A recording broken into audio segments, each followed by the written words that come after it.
A calamidade no governo Lula é tamanha que o Ministério de Minas e Energia não tem dinheiro para comprar uma escada. Gente, não é porque vocês são pobres que eu sou pobre também. É isso mesmo que você está me entendendo. O Ministério de Minas e Energia, que controla a produção de petróleo, né, que controla as usinas eólicas, solares, hidrelétricas, controla a mineração no Brasil, ouro, cobre, não tem dinheiro para comprar uma escada. Por favor, me ajuda. Quando eu falei sobre o colapso do orçamento público, sobre shutdown no Brasil, já está acontecendo. Ninguém liga para isso, nem você, porque o meu próprio público não liga para isso. Quando eu faço vídeo explicando que na estrutura do nosso orçamento entraremos em colapso pela primeira vez, não tem nenhuma repercussão na imprensa, não tem nenhuma repercussão na classe política, não tem nenhuma repercussão na classe social, não tem ninguém. Ninguém liga para isso e aí os sinais já estão começando a aparecer.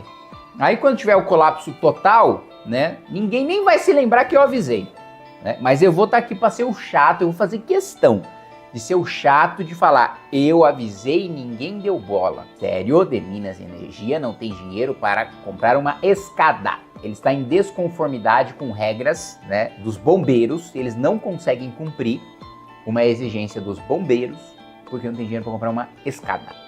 Daqui a pouco não vai poder pagar a conta de água, não vai poder pagar a conta de luz, né?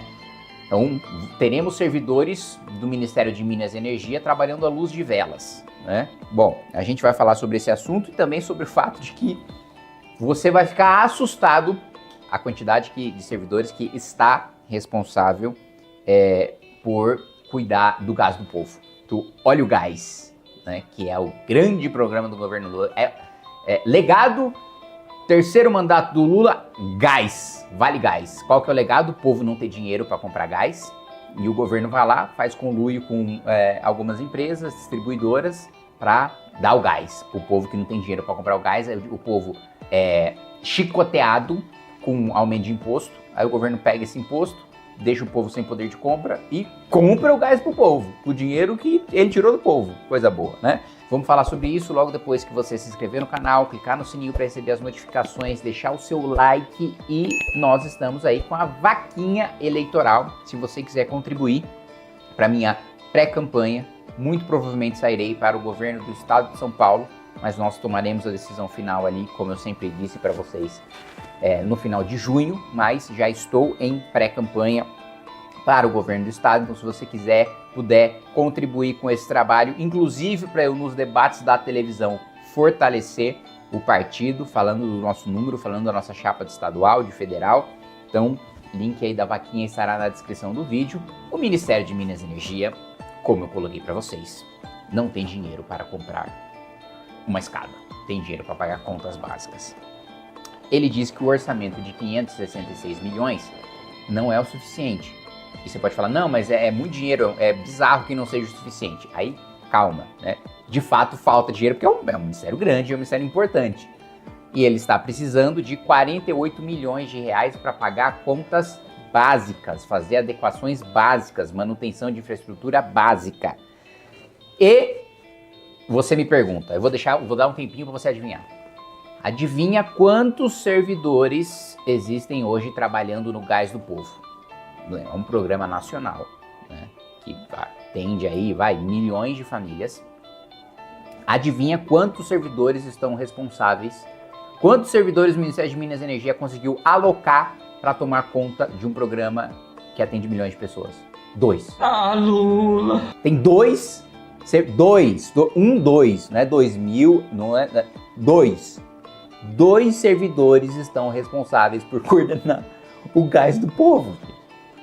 Isso é grotesco, isso é bizarro, isso é assim, impensável, isso é surreal, não é?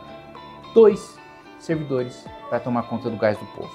Dito isso sobre o colapso do Ministério de Minas e Energia, eu quero falar sobre o embuste do desenrola, né? O governo agora quer ter como grande pauta o endividamento das famílias, né? Então, primeiro ponto, é o próprio governo responsável pelo endividamento das famílias. Primeiro porque nunca deu educação financeira. O PT teve 20 anos para colocar no currículo escolar educação financeira. Nunca colocou. povo não conhece noções básicas da economia doméstica, da própria casa, né? 2, o governo, né, não implementa medidas para frear o anúncio de bets. Eu tenho uma proposta para isso, tratar bet igual cigarro, né? Não pode ter propaganda, a time de futebol, influenciador, ninguém pode fazer propaganda, né? E no próprio site da Bet é obrigatório você colocar que vicia, que não é renda extra, que não é dinheiro extra, que a chance de você perder é muito maior do que você ganhar, né? Precisa estar como tá lá, né? Na caixa de cigarro, que você vê, puta, vou ficar broxa, aí não vou fumar.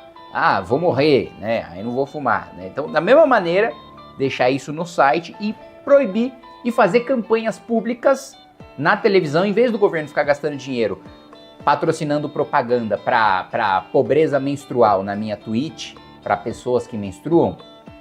Para de gastar dinheiro de anúncio de gás de polvo, né, de pé de meia, anunciando na minha Twitch, quando faço live jogando Dota, tem uma propaganda do governo Lula. Se vocês gastassem esse dinheiro para fazer propaganda mostrando os malefícios de bet, da mesma maneira como a gente já teve grandes campanhas mostrando como é ruim fumar, como fumar faz mal, e por aí vai, e das várias restrições, o endividamento já cairia muito.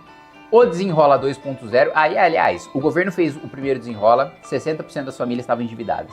Aí depois do Desenrola, 80% das famílias estavam endividadas. Pô, que baita programa. Agora fizeram 2.0. Não funcionou, agora o Desenrola contra-ataca, né? O retorno de Desenrola. E o Desenrola 2 foi feito sem nenhum estudo técnico, e só alcança 1/3 dos inadimplentes, aqui matéria do Metrópolis, né? O Ministério respondeu que não existe um estudo e que estruturou o programa com base em avaliações do governo e discussão com o setor que consideram dados públicos de endividamento e os recursos disponíveis pela política. Então, basicamente foi o seguinte, quanto a gente tem de endividado, quanto dinheiro a gente tem para gastar. Qual que é a melhor maneira de gastar esse dinheiro? Não discutiu, né? Qual que é a melhor maneira de desenhar esse programa? Não discutiu. Quantas pessoas a gente vai atender com esse programa? Não discutiu. Quais são os critérios que a gente precisa utilizar para atender as pessoas que precisam desse programa? Não discutiu, né? Então aqui, olha só a resposta, o levantamento do Serasa, que indicou 82 milhões, né, de pessoas endividadas no Brasil, né? O Ministério disse que no Desenrola 2.0, o governo Lula disse que, se consideradas todas as modalidades contempladas pelo programa, as projeções indicam um potencial de aproximadamente 20 milhões de pessoas. Aliás, não é nem 1/3, 1/4. Só 1/4 das pessoas, né, vão ser atendidas por um programa que é para fazer o desendividamento nacional. E veja, é o potencial. Pode chegar até 20 milhões de pessoas. Então não são nem 20 milhões, é menos. E de um universo de 80 milhões. Então assim, gente, é assustador, é chocante o quanto isso é burro para o próprio governo Lula. Por quê? O fato de não ter uma política pública bem desenhada, o governo ele quer que as pessoas no ano eleitoral tenham um alívio de curto prazo para suas dívidas. Por quê? Para ela ter uma sensação de bem-estar e querer votar no governo, né? Da mesma maneira que eles querem ter um número para mostrar, olha, tantas famílias a menos estão endividadas por causa do nosso programa. Então, é tanta incompetência, é tanta burrice, que nem para o benefício pessoal do Lula, do governo, né, eles conseguem fazer um desenho de política pública eficiente para, no mínimo, fazer um populismo no ano eleitoral. Nem para gastar o nosso dinheiro, os caras sabem fazer direito. Então, assim, só para colocar aqui para vocês do amadorismo com o qual o nosso país ele é conduzido. E olha, eu conheço muitos servidores do Banco Central, do Tesouro, da Receita, capacitados e competentes. Você não precisa, para você ser um ministro, entender tudo sobre aquele assunto, ser especialista. Você só precisa se cercar dos melhores. Você só precisa se cercar de quem entende melhor do que você. E aí você precisa ser um bom articulador político e um bom comunicador para a sociedade entender as medidas, para você conseguir aprovar as medidas no Congresso e para você conseguir ter resultado prático, né? Como o Fernando Henrique fez com a equipe do Plano Real. O Fernando Henrique é sociólogo. Foi um dos maiores ministros da Fazenda que a gente já teve. Então, assim, tem gente, tem tanta gente competente que você consegue chamar da administração pública para você fazer uma gestão decente, mesmo do setor privado. Quantos economistas competentes não voluntariamente dariam sua contribuição, seja porque querem contribuir para o país, seja porque é bom para o currículo deles ter desenhos de políticas públicas feitos por eles, sendo implementados e dando certo nacionalmente? Mas não. O governo fica pegando um monte de capacho político jogado nos carguinhos que eles colocam, né? Para desenhar esses programas toscos. É isso.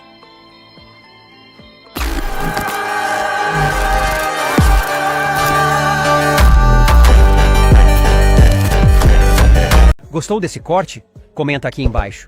Não se esqueça de deixar o seu like, se inscrever no canal e ativar o sininho para receber todos os vídeos.